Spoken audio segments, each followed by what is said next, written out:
Imagine this moment more carefully than you think you need to. Right now, as you look at these puppies, something inside you has already moved. Before thought, before logic, before explanation, your attention didn't wander randomly. It settled, and that settling is not an accident. Carl Jung believed that what draws us instinctively is never chosen by the conscious mind. It is recognized by the unconscious. Long before we learn how to explain ourselves, our psyche already knows where it belongs. This is why some images feel neutral, while others feel strangely familiar, not exciting, not impressive, just familiar, as if they already know you. These puppies are not symbols of cuteness, they are mirrors. Each one carries a psychological structure shaped by survival, attachment, and early adaptation, and the one your attention keeps returning to reflects a pattern that has been quietly guiding you for years. There are 5 puppies here, 5 different energies, 5 different internal strategies. You may believe you are choosing based on preference, but preference is often the mask we place over something deeper. The psyche does not ask what you like. It asks what you recognize, and recognition always comes before understanding. Here is something important to hold in mind as you continue. The puppy that feels safest is not always the one that tells the truth. Often, we are drawn to what protected us once, not what reveals us now. And this is where the test begins to work beneath the surface. Now, let your attention rest where it naturally wants to. Do not correct it. Do not compare. Simply notice. Sapper 1, the first puppy. If your attention moved first toward the puppy that appears calm, approachable, and emotionally safe, this does not mean you are weak. It means you learned early how to survive through attunement. You became skilled at reading the emotional climate around you. You sensed when to speak, when to soften, and when to stay quiet. This was not a personality trait.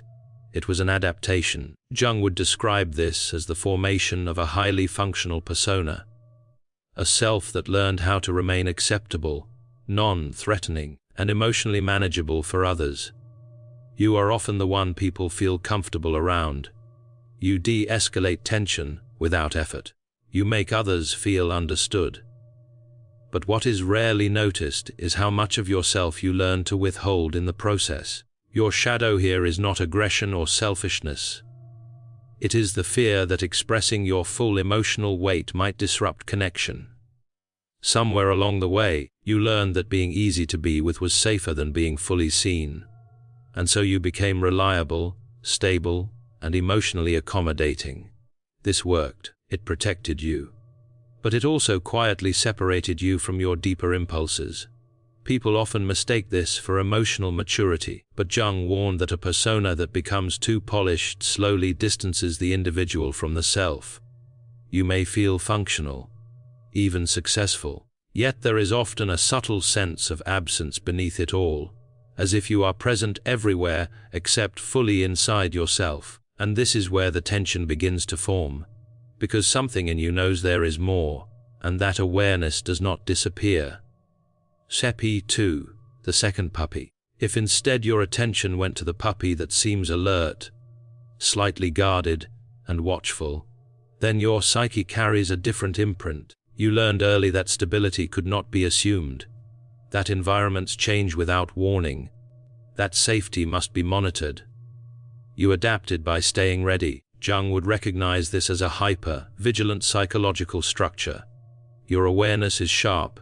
You notice subtle shifts in tone, behavior, and atmosphere. You often sense when something is off long before it becomes obvious. This makes you perceptive, intuitive, difficult to deceive. But it also comes with a cost that few people see. Your nervous system rarely fully rests. Even in calm moments, part of you is scanning, preparing, anticipating. You may be praised for being strong, responsible, or composed under pressure. But internally, relaxation feels unfamiliar. Safety feels temporary. You are not afraid of challenges. You are afraid of being unprepared. The shadow here is not fear. It is exhaustion. An exhaustion that comes from living in a constant state of readiness.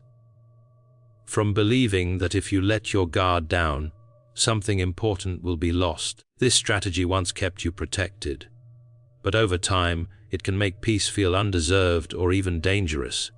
And here a deeper question begins to emerge. If you are always the one who stays alert, who watches the edges, who ensures stability, who allows you to rest, this question does not get answered yet, because the next puppy does not resolve it, it deepens it. And that is where the real psychological shift begins. Psyche 3, the third puppy. If your attention settled on the third puppy, the one that doesn't appear overly playful or defensive, but instead carries a quiet, grounded presence, then your psyche is structured around balance. You are someone who rarely loses your center, even when things become emotionally charged. You don't rush into reactions, you observe first, you assess, you regulate yourself before responding. In Jungian terms, this reflects strong ego stability. You are not ruled by your emotions, you manage them. You function well under pressure. Others often describe you as mature, reliable, and put together. You become the calm point in unstable environments, the person others lean on when things fall apart. But there is a psychological paradox hidden here. When stability becomes your identity, you can slowly lose touch with desire. You adapt so well to circumstances that you forget to ask yourself what you actually want. Your instincts become secondary to what the situation requires. Over time, this can lead to a quiet sense of inner emptiness, not dramatic, not obvious, but persistent. Jung warned that when the ego becomes overly balanced, the shadow often appears not as chaos, but as numbness.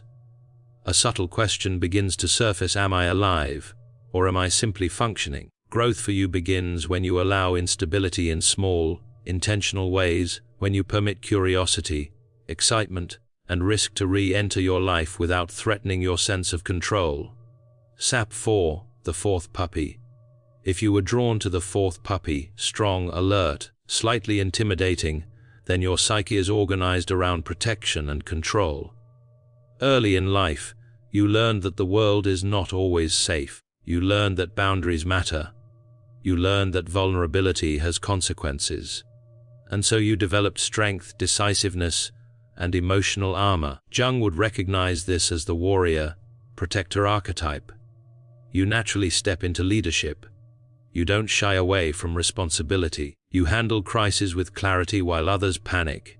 You value order, structure, and self-reliance. People trust you in difficult situations because you project certainty. Yet this strength carries a cost. By always being strong, you signal to the world that you don't need support. Over time, people believe it and stop offering it. Your shadow is not anger or aggression, it is locked vulnerability. You fear that if you soften, you will lose control. That if you open emotionally, someone will exploit it. Jung taught that what we defend against most fiercely often drains us the most. True power is not constant hardness. It is knowing when strength is required and when openness is safe.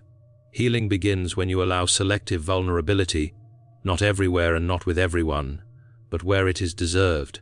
Psyche 5, the fifth puppy. If you were drawn to the fifth puppy, gentle, soft, seemingly fragile, this does not indicate weakness. It indicates that a part of you still feels deeply, still trusts, still values connection despite risk.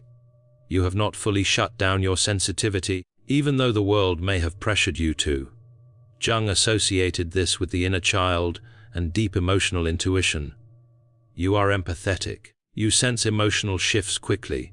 You care instinctively. But your shadow emerges through overgiving. You delay boundaries. You offer emotional access to people who are not capable of honoring it. At times, the world feels too harsh for your nature. But sensitivity is not fragility, it is awareness. Rabbits survive not because they are weak, but because they are alert. Your task is not to eliminate softness, but to protect it with discernment.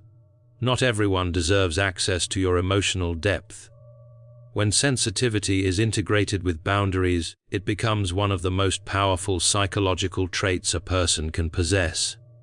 If you recognized yourself in more than one puppy, you are not confused, you are evolving. Jung emphasized that the psyche does not grow in a straight line. It expands through tension between opposites. At different moments, you may become the protector, the stabilizer, the sensitive core, or the playful explorer. Your dominant pattern reflects your current strength. The pattern you resist most often reveals your next stage of growth. The goal is not to choose one shape. The goal is integration. If something in this reflection lingered, if a sentence felt uncomfortably precise, don't dismiss it.